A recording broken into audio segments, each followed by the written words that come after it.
Let's talk about the psychology of pricing to supersize and grow your business. Sharon Horne-Ellstrom here. One of the topics I find fascinating. I always find psychology fascinating, especially when I use myself as my own science experiment and I'm like, well, why did I do that? Why did I think that? Why did I behave that way? Why did I buy that thing? Why did the price of this in this situation bother me, but it didn't impact my decision at all in another situation? And there's really 6 areas that this comes into play that I've been kind of studying and playing with lately. And they're the power of perception, anchoring and the decoy effect, emotional triggers and price sensitivity, huge one.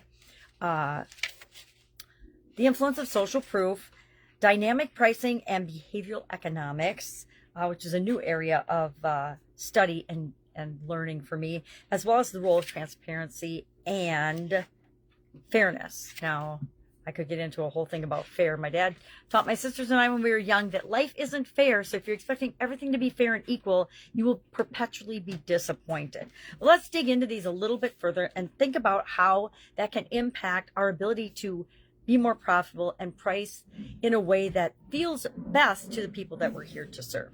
Perception is reality. Value is, business is all about an exchange of value. And so how do we share what it is that we have to offer and present the value in a way that our potential clients and customers will appreciate?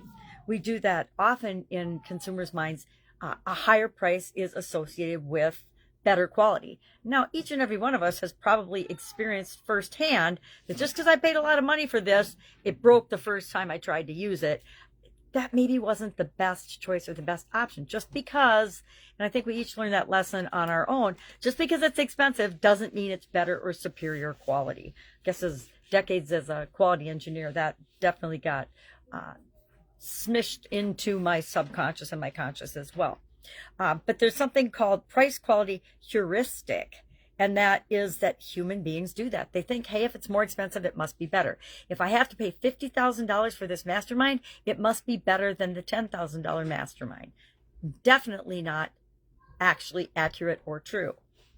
But there's an appeal to consumers' prestige and other emotional things, which we'll talk about in a minute, that is often associated with a higher price item. It's why high ticket items are actually easier to sell than low ticket items or repetitive items. I learned that in manufacturing by bundling and packaging things up. The second thing to think about is anchoring and the decoy effect. Anchoring is when we compare the thing that we're selling to something really, really expensive.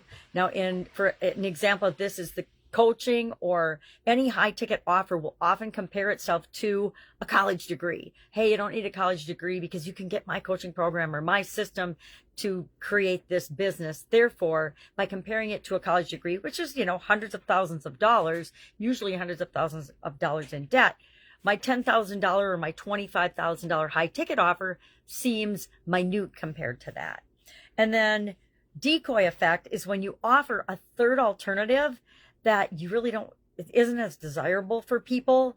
And so you really don't want them to take that, and they don't really want to take that. So that steers them to the option that you really want them to buy, usually because it's most profitable for your organization, your company.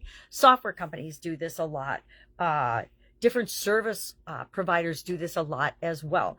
They'll offer you different options and different packages, and the one looks really, really good, the one they really want you to buy, and compared to the other ones, usually the free one, often in software, it's a free version. Then there's the version they really want you to get. Then there's the annual pay. Then there's the, hey, this is the super deluxe version. You get all these. And it seems like it's only a little bit more money to get the super deluxe one. So people end up buying that one. The third thing is emotional triggers and price sensitivity. Now, I don't know when I realized this. I'm sure I was much, much younger, but older than probably most people, that every human being on the planet buys for emotional reasons and then justifies their purchase with all kinds of things that they make up, usually features and benefits of a product that they tap into after they've already made the emotional decision to buy.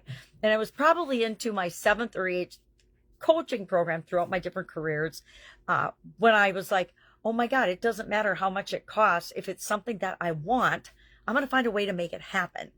And this applies to everything. And I started to look at my other buying decisions and other choices, and I'm like, guess what? If I want something, I'm going to find a way to make it happen. Doesn't matter what it costs. And I think that that's true of all of us. We have this sense of fear of missing out. That's why limited time offers work so well. Hey, this is only offered for this, limited amount of time. It's closing on Sunday night. Oh, and then all of a sudden you find out they offer it for 5 more days. And oh, by the way, they really offer it every month or every other month. You just have to get into their new customer buying cycle and seeing their offers in order to find out that they're really just repeating it over and over and over again, which will lead into our role of transparency and fairness down the line. But emotional triggers, luxury items, people buy luxury items because of prestige and status. And if you know how to push the right buttons and emotionally trigger those emotions in people, it reduces price resistance. If you convince me that I've got to have a Mercedes, or I've got to have a Lamborghini, or I've got to have a Rolex watch, or whatever other brand is important to you, you will have less price resistance if they're tapping into your emotional reasons for wanting the prestige of having those brands or having that product or service. Next is the influence of social proof. Most of us are social beings. Human beings are social beings. And so we look to find other people that have successfully used a product or service, or have bought a product or service, or have been happy with it. It's why online review sites are so powerful. It's why any kind of review site is so powerful. It's why testimonies help us to sell without having to actually sell at all, especially when we're selling high ticket items that help us to really grow and build and supersize our businesses. Reviews, testimonials, endorsements by famous people that maybe have nothing to do with your product or service, and often are paid and have never even used your product or service, carries a lot of weight with certain people and certain customers. And so if their favorite actor, or their favorite athlete, or their favorite politician, or their favorite anything says that they like or use your product, think Oprah Winfrey, man. If she just says a product and it takes off and becomes an overnight success. Social proof is huge. We go to those review sites. We make decisions based on people we've never met, opinion about products and services, over those people we love and care about and actually trust sometimes, about where to eat, what to see, what movies to watch, what health clubs to join, what services to use, just about anything. People will shop online and look for reviews and feedback and experience of other people before they buy your product or service. Last couple of things I want to talk about are how we as business owners decide, and all these are how we decide to price our products and services.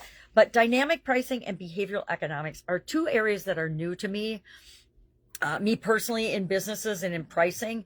They're very high tech, very analytical, heavily looking at real-time data analysis and algorithms of people's behavior and preferences and buying behaviors and things. And so some companies will adjust their prices based on a lot of data and a lot of information. Think stocks, bonds, probably Bitcoin, although I don't know anything about that industry. I know, I admitted it. And financial markets, things like that, commodities, all of those use all this data and all this technical stuff to help determine what the price of something's going to be at any given moment. So it's an area I'm a little fascinated by, but I'm not sure how deeply I personally want to dive into it. Most of the companies and most of the businesses I own and work in and help are not dealing in those markets. And so it's something I just haven't had much experience in. And finally, this is one of my biggest challenges with the whole pricing thing and determining pricing. And it bothered me all the way back into college. But when I started my own manufacturing business, my sister and I started an Italian food manufacturing business, in the 1980s. And I discovered that depending on who you were and what kind of a customer you were, different companies charge different prices for their products and services. And I'm talking about food vendors and service vendors for my manufacturing business. And that drove me absolutely nuts, because they gave better price breaks to the bigger companies and the bigger manufacturers because they bought more than us little guys who were just trying to start out and grow and build our businesses. And I always felt like it always bothered me from an ethics and what's right and not fair, but kind of fair standpoint. And so we priced our products always, everybody paid the same amount for our products. It didn't matter if you bought, 1,000 cases or if you bought 2 cases, the price of the case was the same for every customer across the board. And all of our customers and all the people that did business with us knew that, liked that, respected that, and felt like they were getting a square deal. They knew they weren't getting charged a different price because they bought 10 cases than 4. Now, of course, we interacted with vendors and over the years with liquor stores and liquor vendors. I guess that's where I really got it. I managed a retail wholesale liquor business and while I was going to college, and the prices were different all the time, which I think made different types of businesses really complicated to run and to operate. But different industries do things differently. And that was one of the things that I learned. I respect when people pay the same thing for everything. Here's another one.